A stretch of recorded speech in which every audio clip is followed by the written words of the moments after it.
Benvingudes i benvinguts a l'acte de nomenament de membre de Bàrbar de l'any, amb el qual, amb aquest reconeixement, es distingeix una persona, una personalitat de la ciutat, de Sabadell en aquest cas, molt singular. Aquest any, com tots sabeu, el Bàrbar de l'any és en Marc Batlle Santa Suana. Qui ens en parlarà del Marc seran l'Anton Carbonell i el Toni Dalmases. Però en aquest cas, sent el Bàrbar del Marc, no em puc estar, com a directora de la Fundació, d'intervenir pel que ha representat el Marc per la Fundació i per mi mateixa. El compromís que el Marc ha tingut durant més de 50 anys amb aquesta casa, participant-hi sempre de forma molt activa i en especial assumint responsabilitats en moments molt difícils. Gràcies, Marc, per la teva dedicació i el teu bon fer, que sempre t'ha portat bons resultats. Endavant. Bé, bona tarda a tothom. Bona tarda, Marc. L'any 2016, la secció d'Arts i Lletres de la Fundació Òscar Cardellac vam iniciar el costum, inventat per alguna persona celebrada de la colla, d'homenatjar públicament un ciutadà sabadellenc que mereixi ser distingit per la seva significació especial i singular en el món cultural, però no només cultural.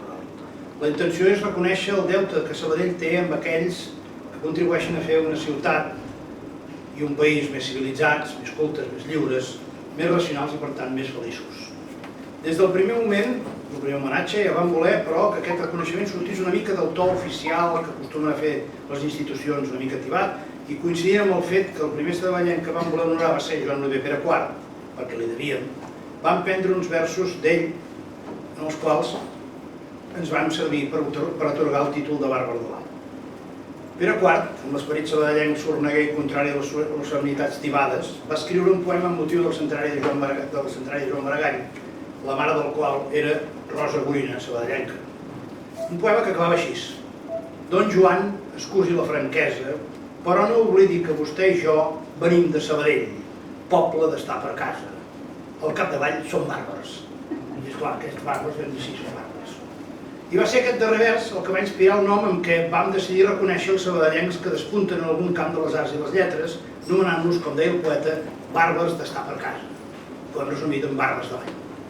Després del primer homenatge al sabadellenc Joan Oliver, desdoblat en el poeta Pere IV, profètica veu de la consciència ciutadana, el segon nom a la llista de bàrbars va ser el de Robert Ferrer, cervell, cor i ànima de l'Aliança Francesa, impulsor cultural de la ciutat que enyorem moltíssim. I tot seguit la pandèmia ens tallà el fil dels bàrbars, recuperat l'any passat amb el reconeixement al singular artista Xavier Uriach, home estimat i pintor admirat per molts ciutadans d'aquí i de més enllà de les fronteres, d'arreu on s'escampa la seva obra.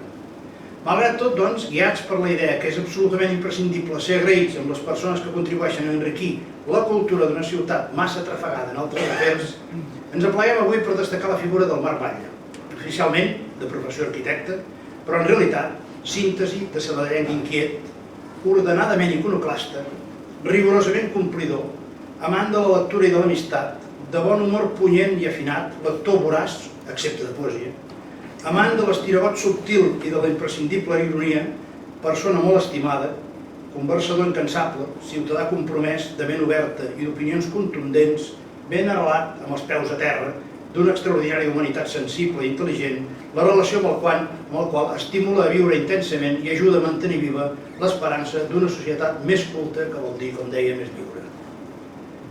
I és amb aquest gest d'humor, d'humilitat i de sincera admiració que volem iniciar una estona de conversa amb el Marc, començant per donar-li les gràcies per compartir aquesta tarda i tantes altres estones per acceptar aquest homenatge. O sigui que, Marc, gràcies per venir. Ara començarem la conversa i si vosaltres voleu intervenir en algun moment dient això és mentida.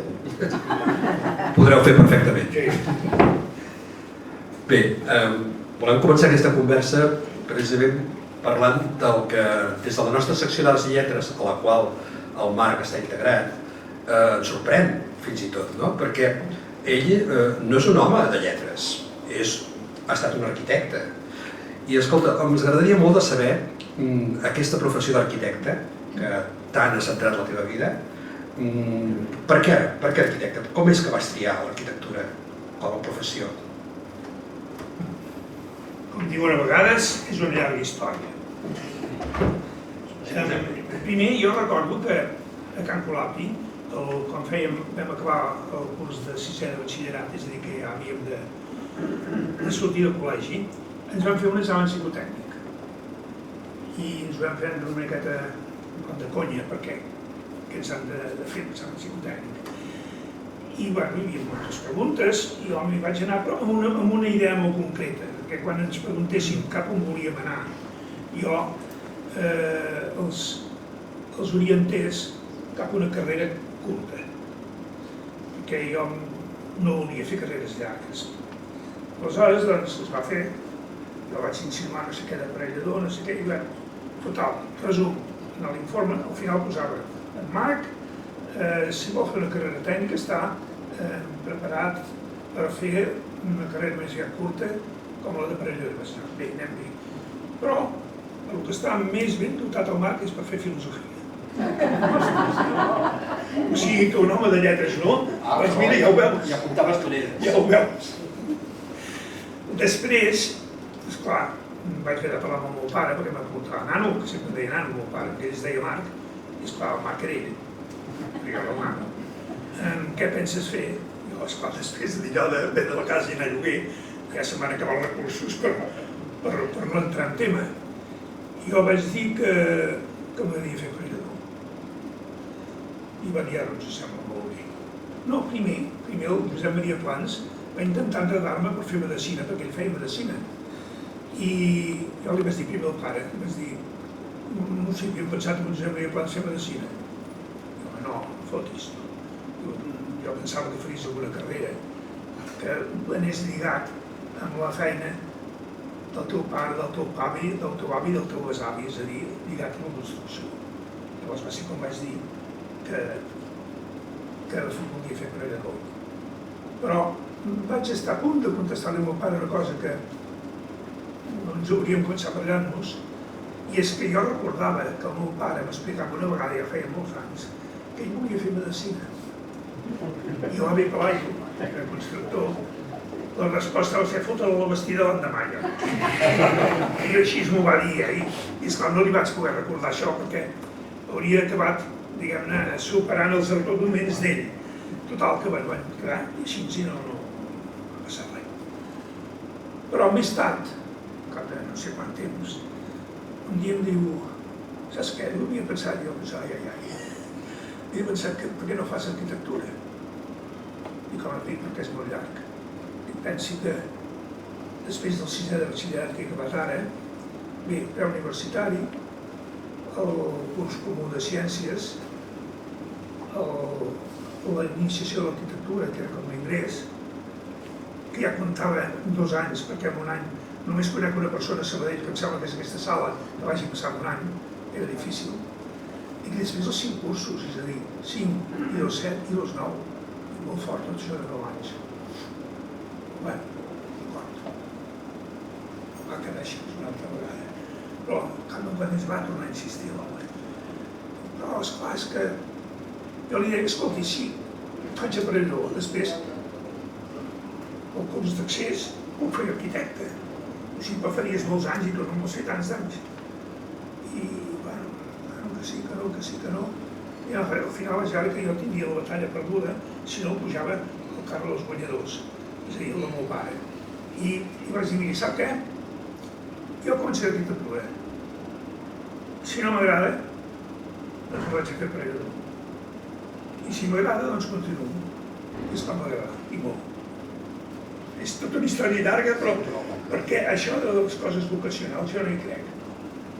Perquè parlant amb companys de l'època, que tots pensàvem ja què ens agradaria fer, vam arribar tots a la conclusió que podíem fer gairebé qualsevol carrera. Concretament jo vaig dir, excepte ciències exactes i ciències físiques, que hi veia totalment incapaç, tot l'altre, ciències o lletres, jo li veia que i els altres deien el mateix. I això de la vocació, mira, un altre exemple, una altra anècdota. El dia que aquesta no viscuda directament, però quan va explicar el Rafael Llop amb el soci, quan ells s'anaven matriculant a arquitectura. Ells anaven pel tren de les FFCCSA, Ferrocarrils de Catalunyassa, que no els catalans, que és una altra cosa. Doncs, a més, el nostre tren era aquell.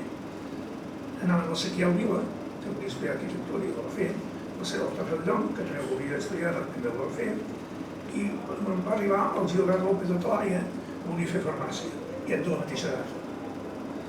I van estar parlant, van baixar a Sarrià, perquè tots tres havien d'anar cap a la zona del tribunal, i quan arribaven ja al tribunal, el Gilbert els diu, sou què? M'ha agradat això, m'heu explicat, diu, no, vaig a matricular arquitectura. De veritat, Va fer una carrera molt ben feta i va ser un molt bon arquitecte. Vol dir que... Un component d'atzar, no? Sí. Vol dir que va anar així espectacular. Aquests uns estudis, el Can Colapi, què? Com va? Els estudis de Can Colapi, Eres bon alumne? fins a tercera de batxillerat, vaig ser un trapolent. Més que res perquè cada matrícula el que deia, el meu pare deixava de pagar. Més que replenent eres tu. Sí. I esclar, llavors, si una cosa vols demanar, has de compensar amb alguna cosa. I a tercera de batxillerat no volia que el pogués treure perquè era francament fastigós. Però a tercer de batxillerat a mi se m'obria un món. O sigui, a tercer jo tenia, esclar, 13 anys i recordo una vegada que no sé quin professor va preguntar una cosa. Jo no tenia ni idea. I davant tenia el Josep Borgunyó. Vaig obrir el llibre, vaig arrebejar l'esquena del Josep Borgunyó i vaig llegir el llibre, i molt bé. Vaig sempre sapent coses en el col·legi. I llavors tot va canviar per mi. És a dir, jo vaig...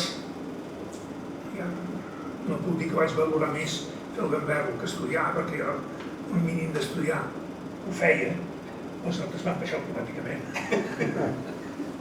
Divertits. Però sí, jo una cosa que tinc, és com el Mili, això, una cosa que tenim del Mili, són els companys de tenda. I una cosa que tinc de Can Colapi és dels companys, que encara ens veiem amb els pocs que quedem, encara ens veiem una vegada al mes, i esclar, ens contemplem. I diem, vinga, va, fins el mes que ve. Que realment va ser una època important per tu, també es veu en aquest llibre, no? Aquest 9 anys a Can Colapi, compendi de records i bestieses diverses, que trobo que és un llibre divertidíssim, a part de que fas una mena de catàleg de tots els que éreu, no? Que imagino, no sé si s'hi sentirà identificats, però trobo que ets un gran descriptivista, vull dir que apunta, fas uns apunts perfectes en 4 paraules i ja tens descrit un personatge, no? I el que veig també és que, tot i que potser en aquella època l'educació religiosa, està clar, penseu que això són els anys 50, no? Una època en què els col·legis religiosos devien tenir, diguem-ne, una fama que després l'han valorada com a molt negativa, però tu sembla que l'experiència de Can Colapi va ser molt positiva, en tots els sentits. Tots, no. Perquè excepte el Mariano, que Mariano era el pare Marià del cura Prat Musteny, que ens feia francès, aquí al llibre ho explico, que era un crac, era allò que diuen quan parlen d'un restaurant, que diuen la relació preu-qualitat, que és bona i tal, doncs amb el Mariano la relació preu-qualitat era fantàstica, era un crac, que va aprendre molt francès, molt, i després del Montserrat Miró. Excepte aquests 2 elements, els altres, és que no sé per què quan havien d'anar a ensenyar si no tenien res per ensenyar. Hi havia un, el Sendo, que era un capellà, es deia Bisbal, que feia literatura, feia religió, feia geografia, feia el que li donguessin. I ell llegia el llibre i si cau el cap deia, ¿se entiende? Ja està. Vol dir que ara era una època dolenta també, perquè a partir del moment que jo el vaig viure ja també això, de que els professors de batxillerat havien de tenir una carrera, doncs també la feina que van tenir a trobar-ne. O sigui, per exemple, el pitjor professor que he tingut jo a la meva vida, comptant la carrera i comptant Can Colapi, va ser un professor de matemàtiques que quan ja estava a la carrera encara tenia problemes per culpa d'aquest bike. Però esclar, cobraven. Hi i era també la misèria dels anys 50. I teníem algun professor que havia acabat la carrera feia poc, que ja treballava en alguna empresa tèxtil, i aquest encara es l'enviava poc o molt. Però és que n'hi havia molts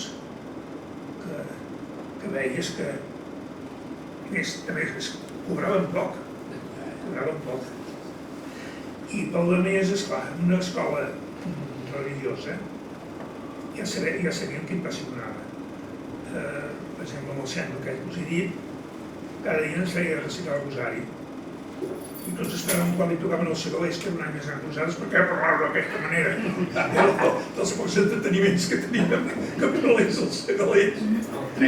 Treu punta de tot, perquè fins i tot la cerimònia religiosa es troba que s'ho passava molt bé. Perquè, mira, aquí trobo una citació d'aquestes, diu, i quan el pare Marià baixava cap a la trona a fer les seves homilies, clarament amb el seu català florit, de flors, i decibèl·lic, només faltava que baixessin querubins, serafins, trons i dominacions, però no baixaven, amb la qual cosa nosaltres no enteníem res d'això dels àngels i el seu escalafó. I després una miqueta més enllà dius, també els dissabtes, durant uns anys, hi anàvem a fer una cerimònia que no sabia ben bé què era, que consistia en resar les lletanies. Això ens agradava perquè ens donava l'oportunitat d'arrossegar les esses de ora pro nobis. Això és molesta. Si no és manera de divertir-se fins i tot a les cerimònies religioses. I dins d'això explico aquí en el llibre aquest que quan vam començar el sisè de batxillerat continuàvem anant cada dia a missa allà a Can Colapi, i esclar es feia pesat. I esclar nosaltres sempre sèiem al final de tot a la dreta i vam descobrir que cada plaça quedava molt a prop, al mercat. I discretament ens veiem unes ombres que anaven sortint. I esclar, el capellà que ens portava, que es deia Sans, Jaume Sans, que era un bon educador aquell també, déu-n'hi-do, doncs va pensar, què anem de fotre d'aquesta gent ara? I aquest li agradava molt cantar i la música.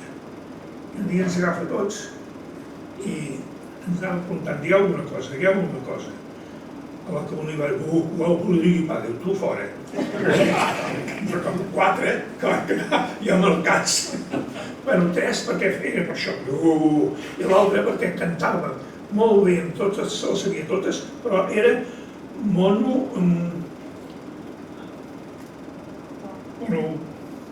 Bueno, ho feia un deixar, no ens deixa nota. Monòdic. I aquells tranquils jugaven a futbol al pati, mentre nosaltres cantàvem i ens vam constituir en una mena de petita escola cantora. Com gregorià? Sí, gregorià. Jo des d'aquell moment vaig ser, no fanàtic, però sí seguidor de gregorià. No sé si és amb aquest llibre o amb l'altre que explico que una vegada quan van fer el Padre Bordal, que és un dels pocs escolapis que van entrar a Sabadell, al cap d'uns quants anys de ser-hi, el van enviar a un altre lloc, i jo que plorava tot el dia. I el van tornar a portar a Sabadell i ja vaig ser sentit. I va passar fins que el van jubilar. Doncs, ja no recordo què deia, espera, ja ens jubilaré ja. Sí, quan els va jubilar, allà a l'església de Can Colapi, van fer una missa, un morceu, diguem. I jo vaig dir, aniràs. Ja feia bastants anys que havia sortit d'aquella casa. Però vaig pensar molt normal, que quan ens trobàvem pel carrer, jo li deia, apa, pegui mare. Perquè em va fer un complet una vegada. I eren ràpids pagant, Aquesta vegada me'n recordia, pensava, ja les cabrades que veràs. Em va fotre un bandau. Ja sabien què hi vau fer. Doncs, el que era l'escola cantant un torn de veritat, que ja quedaven 4 gats, perquè tots s'havien mort, doncs, era cantada a la missa. Jo vaig arribar en temps, però ja estava tot ple com un ou. Em vaig haver de posar dret, darrere de tot, allà repenjat a la banda davant. I cap d'una estona vaig quedar amb una altra persona, i també es queda allà una mica al costat meu, i era el Joan Casanyes, el cura rojo, que li deien. I, bueno, vam cantar a l'escola Cantònom i, esclar, no vaig poder resistir la tensió i vaig fotre a cantar també. Encara una estona sempre que tinc companyia i el cura rojo cantant com un llarg. Vol dir que la música aquella, en certa manera, ens ajuntava, sí. Escolta, fins ara has fet 2 llibres, esperem que acabis el tercer, que ja sé que l'has començat, i són tots de records antics de quan eres infant. Suposo que arribarà un moment que faràs algun de més proper, per exemple. Ara en tinc començat 2. 2? Sí. Un que és primet i que és, jo soc molt futbolero i soc del Centre d'Esport Sabadell, soc un soci número 12 o 13, no me'n recordo. I és tota una vida també, seguint el Sabadell per aquests camps de Déu, barallant-nos amb gent que tinc per aquí, molt seriosa, però que també van jugar aquest joc d'anar a provocar el contrari a casa seva. Eren hooligans, vaja. Exacte.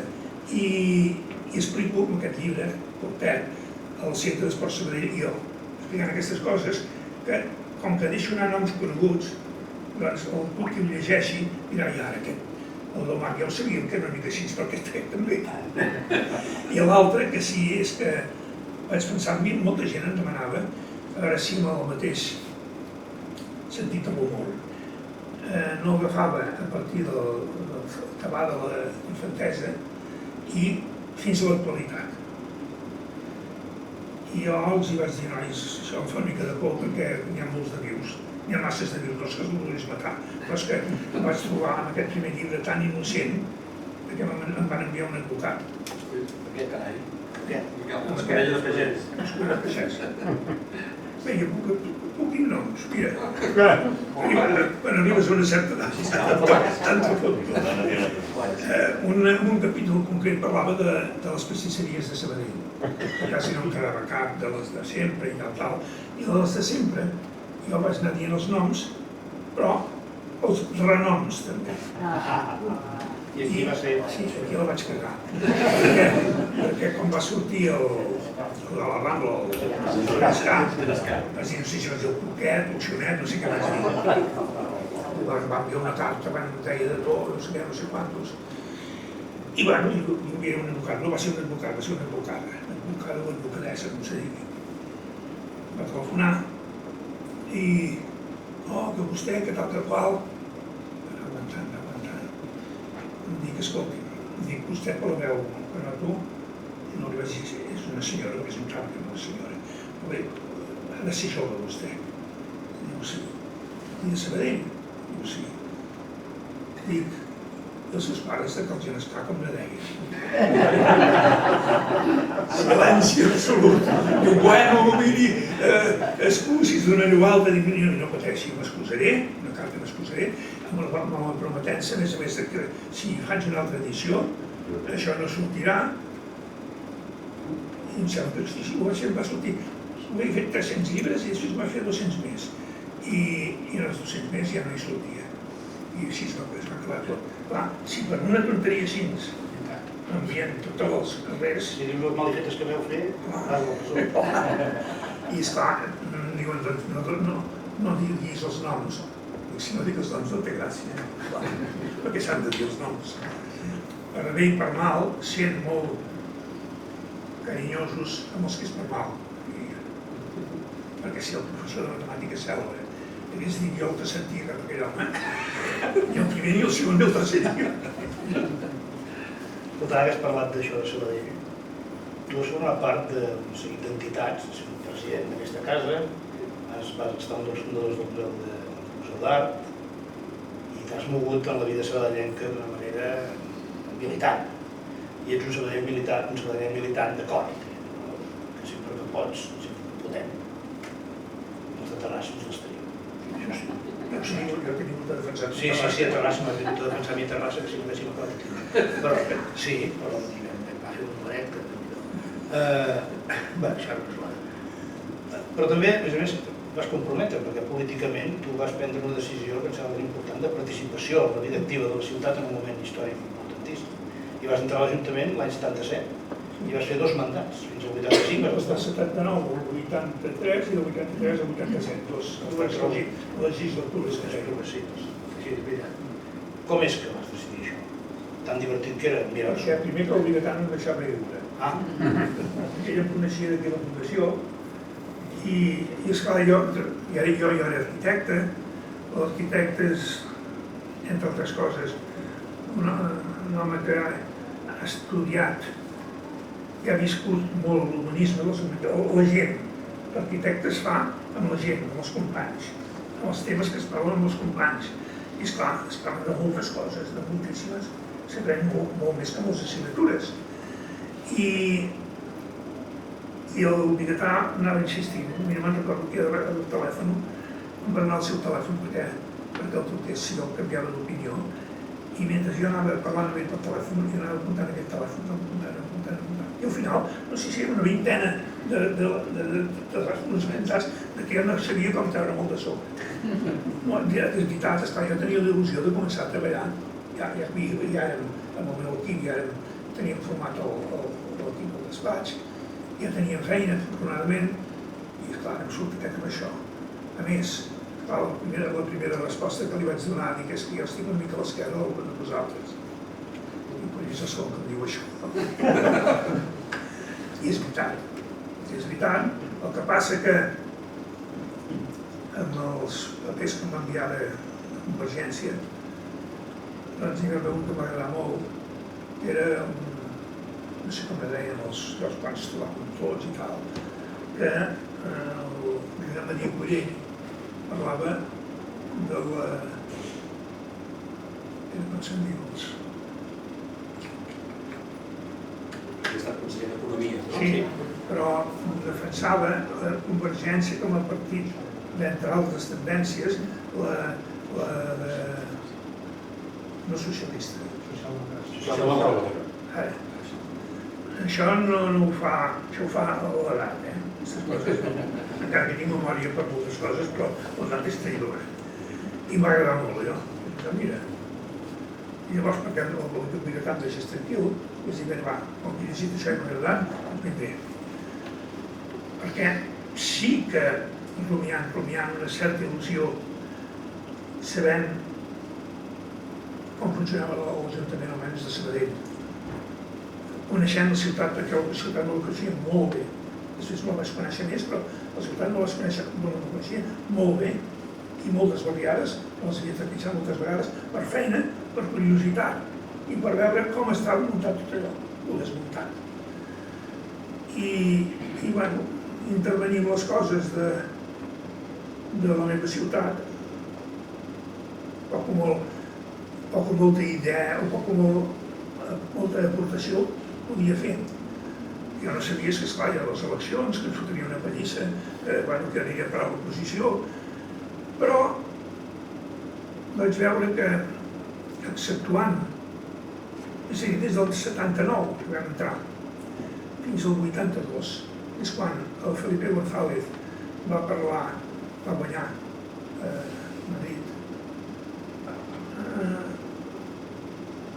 Fins a aquell moment, l'Ajuntament de Sabadell, el PSUV era l'amo, perquè primer que havia guanyat amb bastanta diferència. I després que es creien que tenien més recolzament del poble del que realment tenien. El del Felipe González per ells va ser una bufetada. I com que el Toni Ferrés tenia seny, moltes vegades no totes, doncs va dir, escolta, tinguem el festa en pau.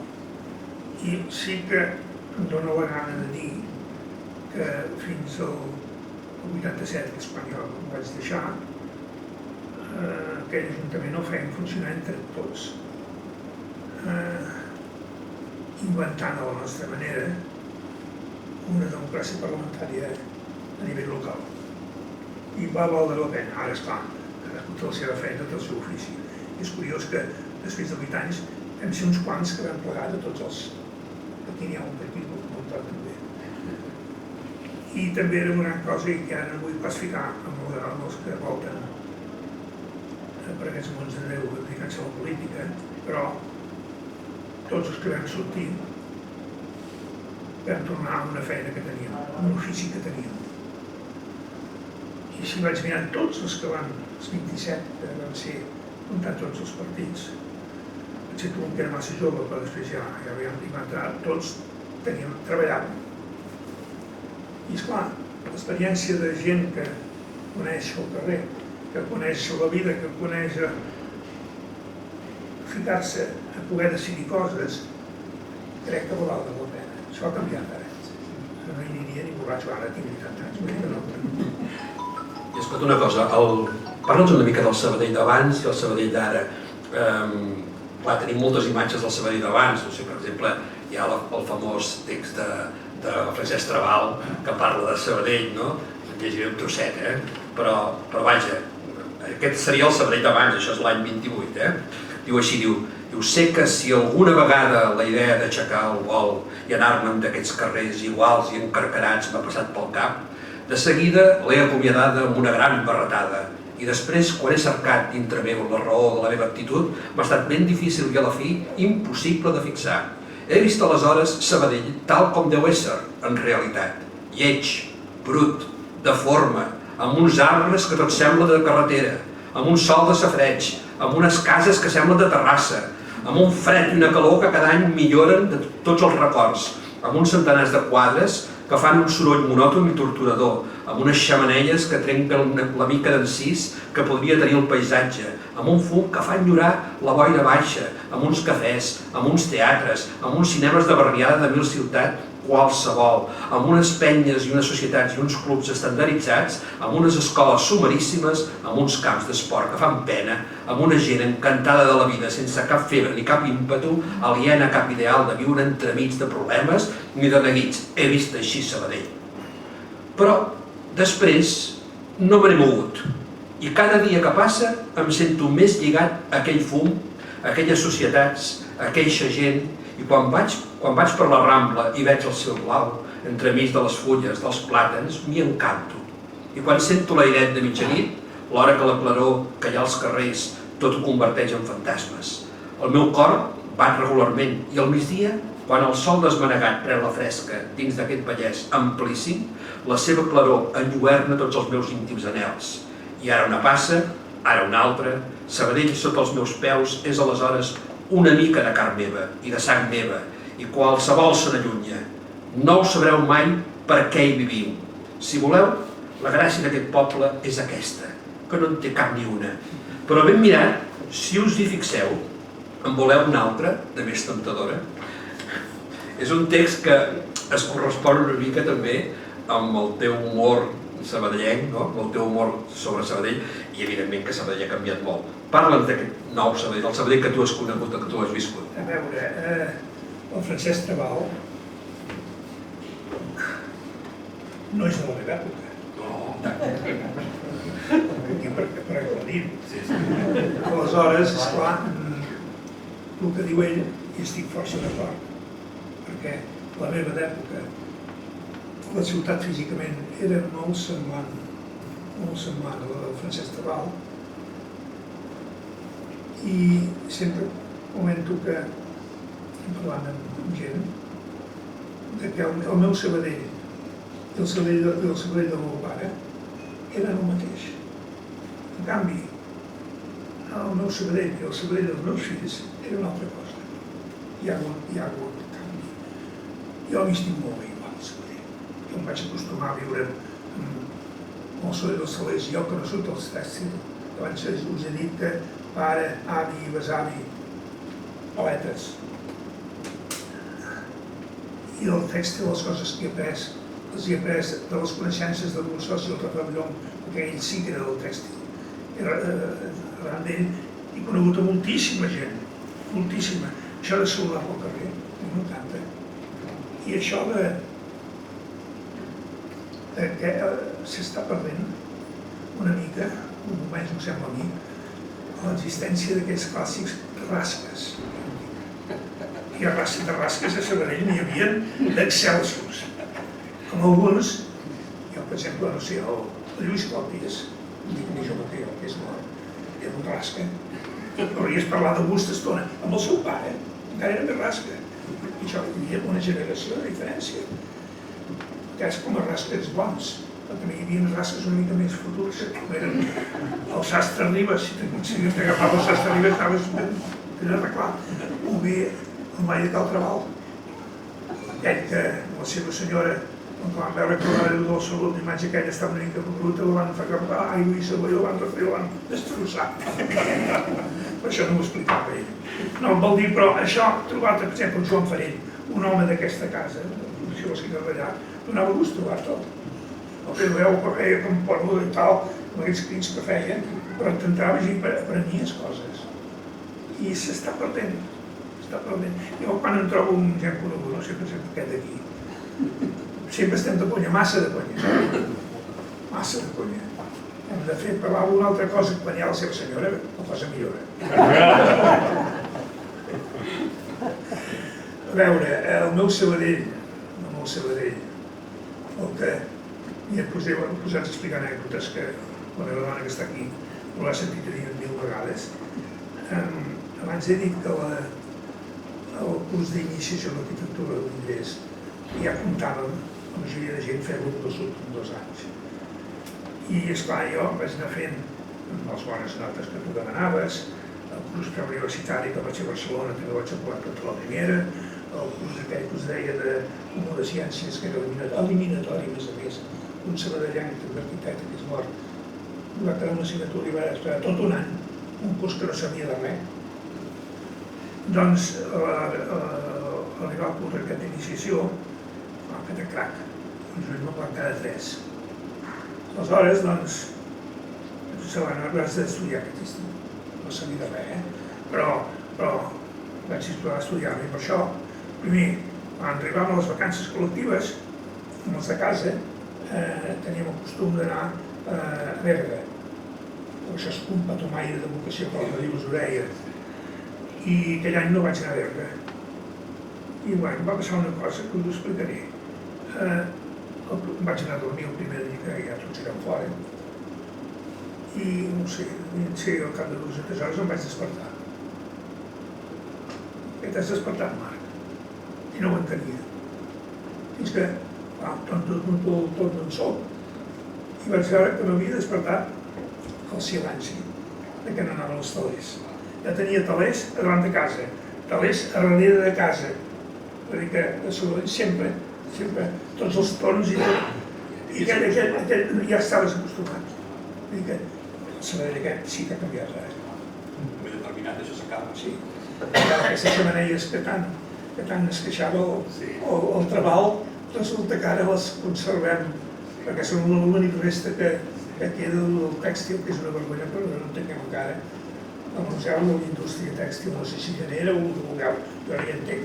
Ara dic que potser hi ha allò que fa com se diu, el Casa Martina, però els traços, aquests vestits de senyores i tal, molt bé.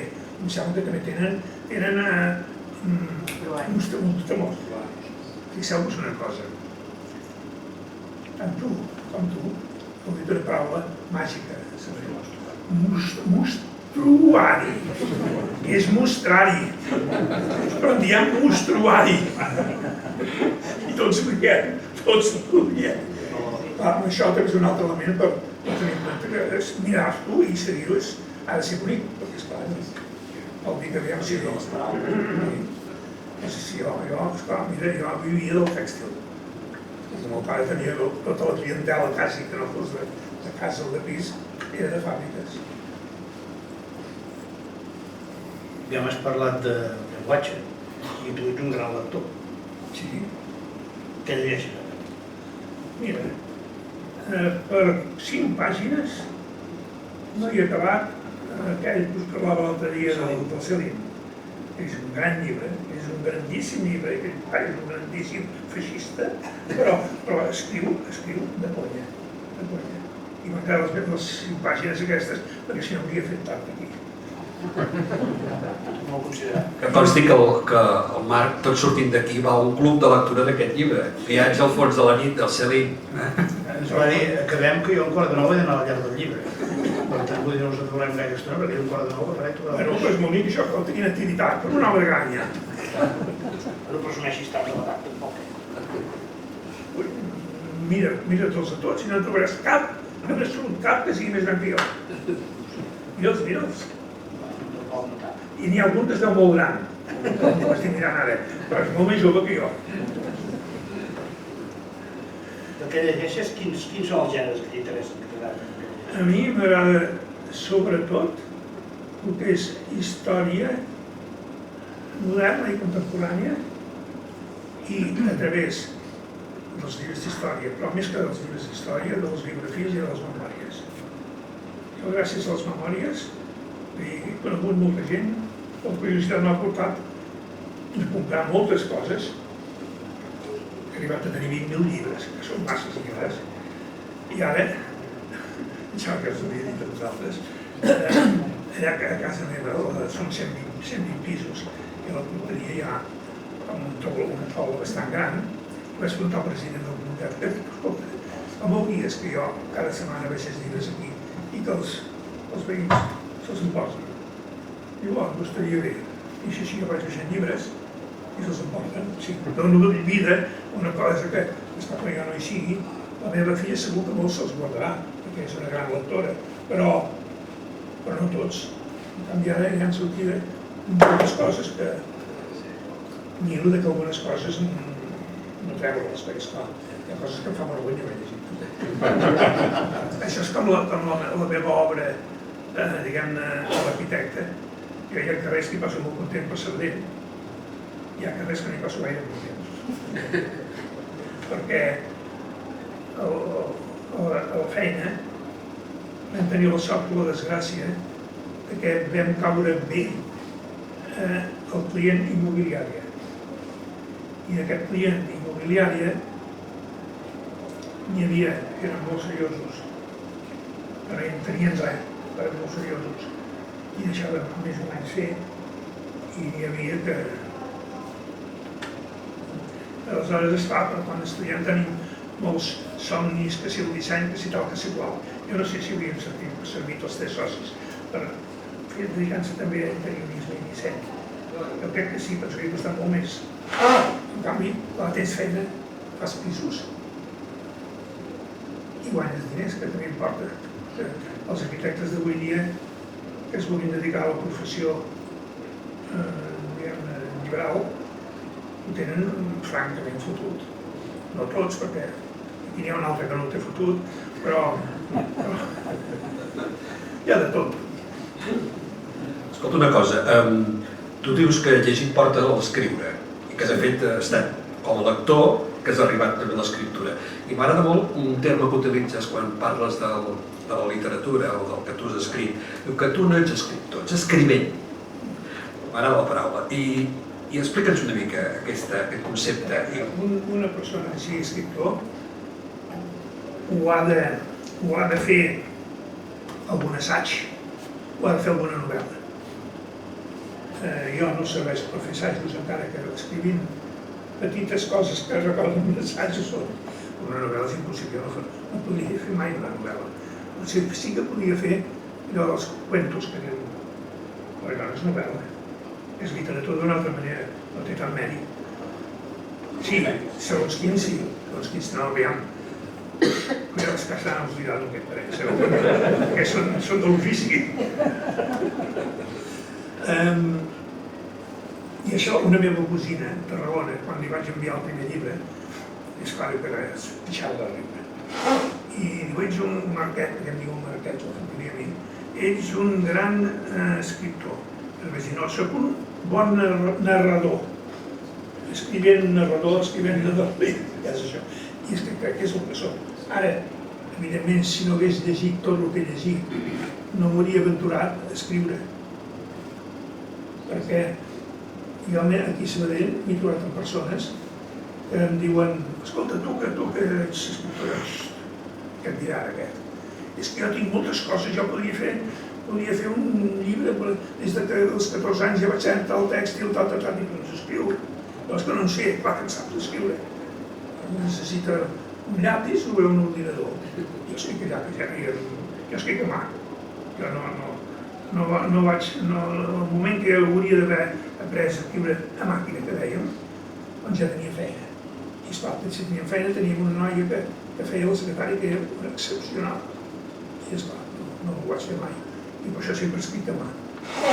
Dic, escriu a mà o com vulguis, dic, i després et puc ensenyar, mira, dic, si vols, jo m'ho miraré i diré, toca alguna cosa o no, i si no t'enviaré, vaig pensar en el Salvador Fiter, he pensat, també era el Salvador Fiter, i no l'he tornat a veure més, un que pensava que ja estava, i per més de 2 i més de 3 vegades m'he trobat amb això.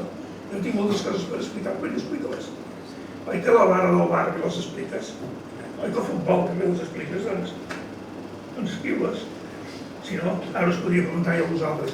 Com veig que us veu dedicar a això que us heu dedicat? És la mateixa pregunta. I vosaltres sí que escriviu. És diferent. Sí. És diferent. Jo perquè no servia per res més. I al contrari de tu. Vosaltres que ho fèieu tot, jo m'acabo de dir no ho feia que una de les coses que m'agrada, que m'interessa i que a més em sembla que tot a mi, és el sentit de l'humor. Jo trobo que per tu el sentit de l'humor ha de ser important. Molt. Sempre que hem parlat, hem acabat rient. Sí. I això corres el perill que algú que no es conegui pensi que és un pallasso. O sigui que corres de perill. I a vegades et comportes potser una mica pallasso. Però va amb la bèstia, això. Sí, vull dir, jo, si dues coses tinc per no me'ls he hagut de treballar, és memòria i sentit de l'humor. La memòria em serveix per fer aquestes petites històries que si no les escric jo i quan jo no hi sigui no surt d'un altre, no s'escriuran. Que són les teves. Sí, les meves. Amb el primer llibre que la gent, així jo, de tot això que expliques, ho he viscut al Pallesclar. I llavors, clar, el sentit de l'humor és l'estil del casa, també. Ironia. Ironia, sarcasme. Jo, una reunió que podem fer a la secció d'Arts i Lletres amb aquests senyors, és que, i que a vegades... Alguna vegada hem hagut de parar. Sí. Perquè vosaltres també teniu el sentit de l'humor, clar.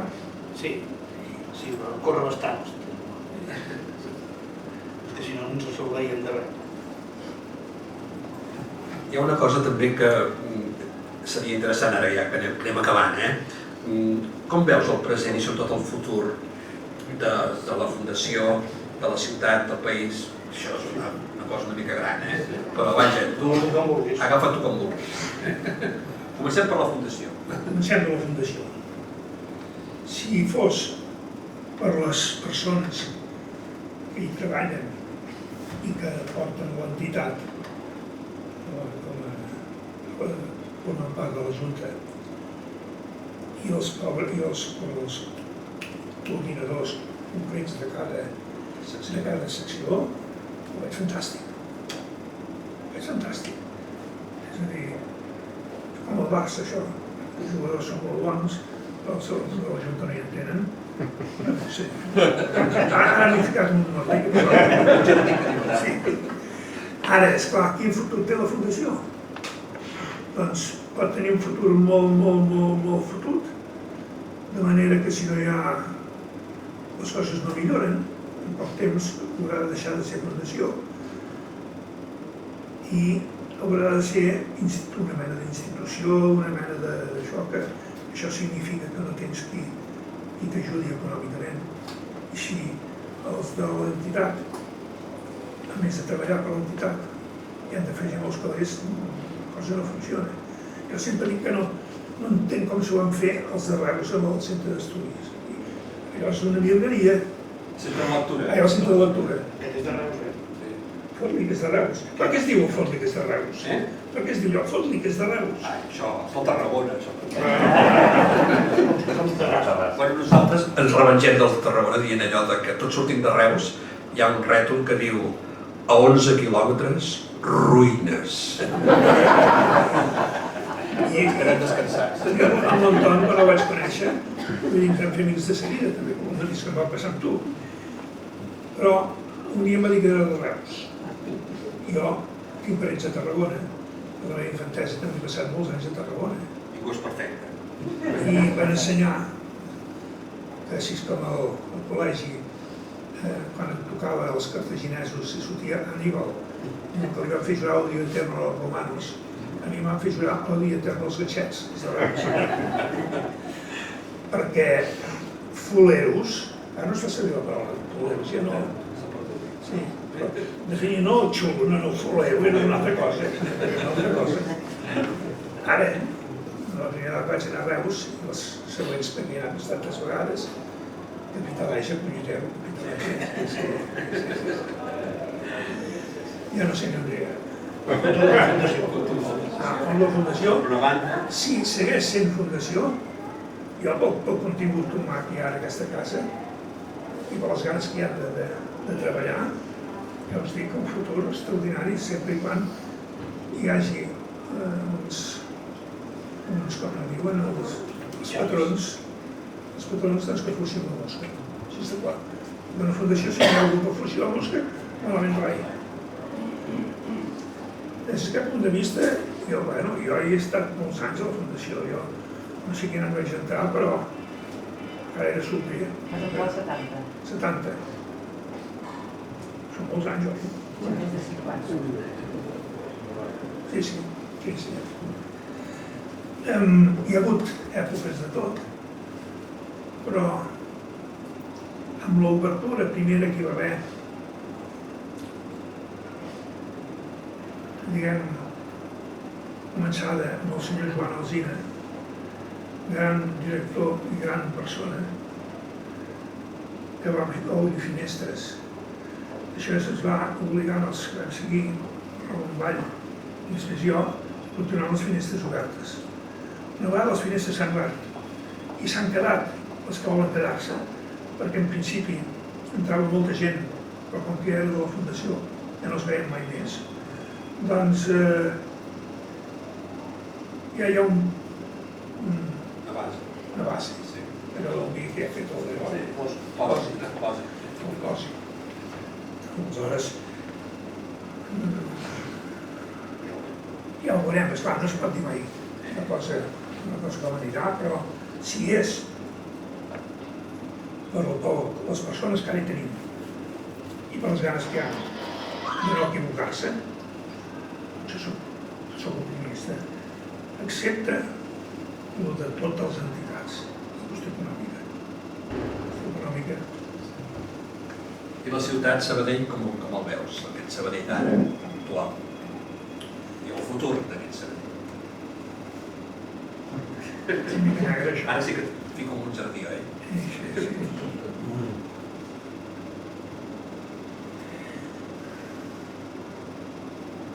Mira, per mi,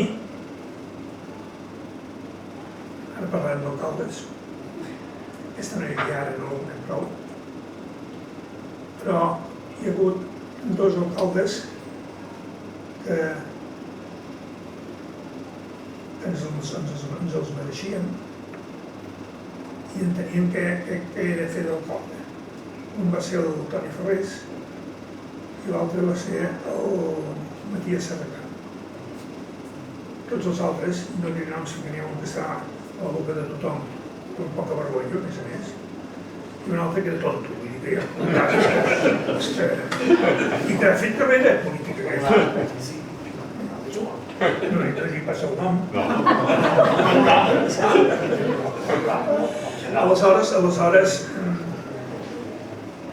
Sabadell, com pot passar sense perdre una ciutat que actualment té més de 200.000 habitants, en la qual estava molt clar quina era, diguem, la font de treball, que era, em va ser molt gran, el tèxtil, després també el metal·lúrgic, i que l'altra eren ciutat de serveis per ser substituïda per una ciutat que hi ha més serveis, perquè hi ha menys idees i menys treball. Molt difícil de veure, però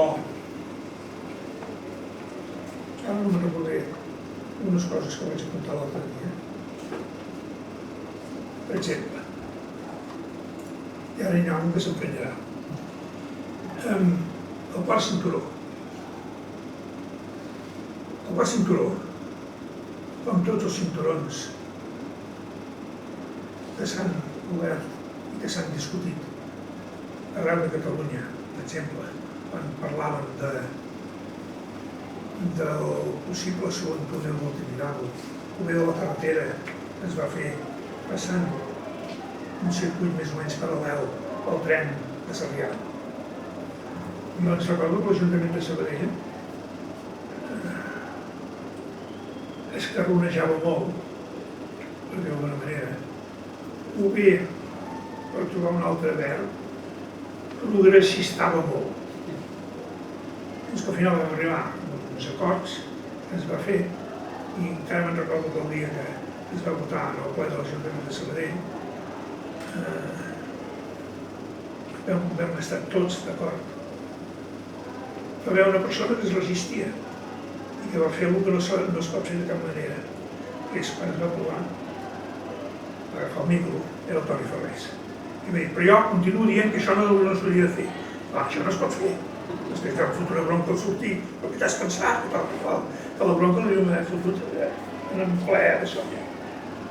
Però ara hi ha tota aquella carretera que hi és, i així no hi és. Els pobres que van a berenar a les Planes sí que tenen un tros que passa per allà amb una cosa que no hi hauria de passar. Doncs, quart cinturó, jo veig. Jo soc consumidor de la que ara es diu la AP7. I és esgarrifós. I principalment el tros del que abans en deia la B30, que és quan deixes aquesta autopista i vas a buscar la de Sabadell, allò fa por. I els camions de plegat. Jo entenc que es vulgui fer una altra via, diguem B30, diguem-ho que vulguis. Principalment fins a Granollers, de Granollers amunt no cal.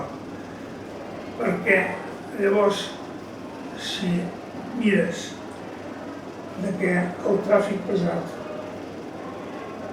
agafi aquesta via i el que va fins a Algesires agafi la normal que tenim ara, és una miqueta tot. Què vull dir amb això? Que jo penso que una B30 que no invadís espais de qualitat naturals, paisatgístics, diguem-ho que vulguis, fins i tot que invadís el mínim possible d'espais agrícoles, jo no ho veig malament. És a dir, buscant la manera, jo com fa, si jo m'han de passar la B40 o la R no sé quantos,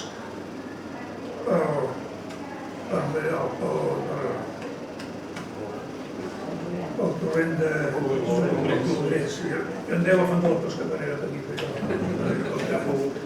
És que miren els noms, esclar, el millor que tenim a Sabadell indiscutiblement, que no m'ho toquin, i que no em toquin tota una sèrie de coses, i que no es toquin tota una sèrie de coses de Terrassa, de Castellet de la Foto, que dius tu. Però jo veig possible, és a dir, no em fa cap mena de por, diguem-ne, dir-ho. Jo aquest és de dretes, jo penso que sempre pot haver-hi solucions als problemes que es plantegen. No seran solucions òptimes, però tampoc no serà solució òptima el que al final surti i que aprovin els polítics. Perquè, esclar, si ha de decidir les coses un conseller de territori, es diu. Escolti, anant acabant ja, hi ha una cosa que m'ha deixat molt curiós i la voldria plantejar. En Joan Cuscó va fer una entrevista fa bastant de temps d'això, al Quadern, deia, confidencialment, Marc, què volia ser quan fossis gran? I tu vas respondre una cosa que em va deixar molt desconcertat. Diu, o bé recader o bé carreter de Cal Casat. Explica'ns això, sisplau. Jo vivia al carrer Sant Llorenç, i hi havia Cal Casat, viure de cases, esclar, venia. I per allà sempre passava una senyora amb una mena de motor de fer molt gros. Jo no entenia com aquella senyora podia carregar, i era recadera aquella senyora. Feia el repartiment, no sé, o del teixidor, o del cases, o del que no sigui. I no m'agradava allò. Tenia que quedar-me anar carregat. Però sí, sempre havia... I com ho deien a casa de jo baixava que deia. I del Cal Cases, esclar, sempre estàvem jugant amb els cavalls, perquè de camions pocs, camions pocs. Bé, moltes gràcies, Marc. En tot cas, mira, que tenim aquí una pregunta. A vist en aquesta descriptura, això, quines aficions té? Jo, doncs... Per exemple, el centre d'esports Sabadell i tot això? No, aviam, primer, quan acabo un acte que hi soc, fot un parell de bufetades a amics que fan preguntes. Els amics no m'han de fer preguntes mai, mai. No, a mi m'agrada, aviam, Déu-n'hi-do, doncs. Sí, a mi m'agrada molt preguntar, clar. Sí, perquè feu coses que estan molt bé i llavors no hi ha preguntes. No. No, les meves aficions, a part del futbol, que hi havia a jugar, que futbol que també hi havia a jugar, etc.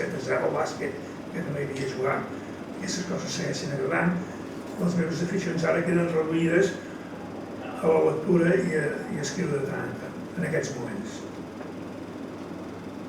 Si hi ha alguna altra pregunta, endavant, Vull dir que cap problema, al contrari. Diu que no, Les senyores no, No, això és a part. Això és per veure un altre dia. Bé, ara ja per anar acabant. I Bon menjar. La bona taula. Bé, doncs això, anant acabant, ens fa... Bé, vaja, moltes gràcies, Marc, per l'estona de conversa, que ens ho hem passat molt bé. I alhora també el que volíem era, evidentment, nomenar-te Barber de l'any. Per tant... és un nomenament oficial. jo pensava que Fem-ho faltava. bé, això. Quan jo me'n cuidava hi havia això. Ens donarà un diploma. Diploma, Què et sembla? Després ens ensenyarà, Qui és l'autor del disbarat? Que t'ho diré. Una caricatura. Un retrat. Un retrat manipulat. Sí. Manipulant no. Llavors, hi ha un gravat de Ricard Merlet, molt conegut, sobre Sabadell, una citació d'aquell text que he llegit abans de Trabal, de les gràcies sabadellenques. En tot cas, podem ensenyar perquè ho vegi tothom.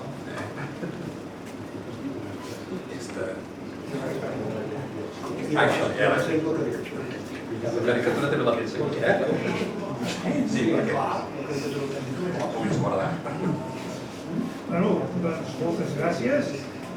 Molt honorat i m'agrada això de Barber, perquè jo vaig ser l'Escolanet No, l'Escolanet no. el celebrat que va deixar la ser tu. Sí, Jo tu vas ser cadet de consol.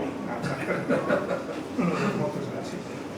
Ara, penseu que aquesta mateixa xerrada que hem tingut, si la gravéssim amb aquests mateixos amics i no parlar de qualsevol cosa, és per gravar-ho i per guardar-ho perquè és divertidíssim, vaja, perquè sí per anar-ho. Moltes gràcies, Marc.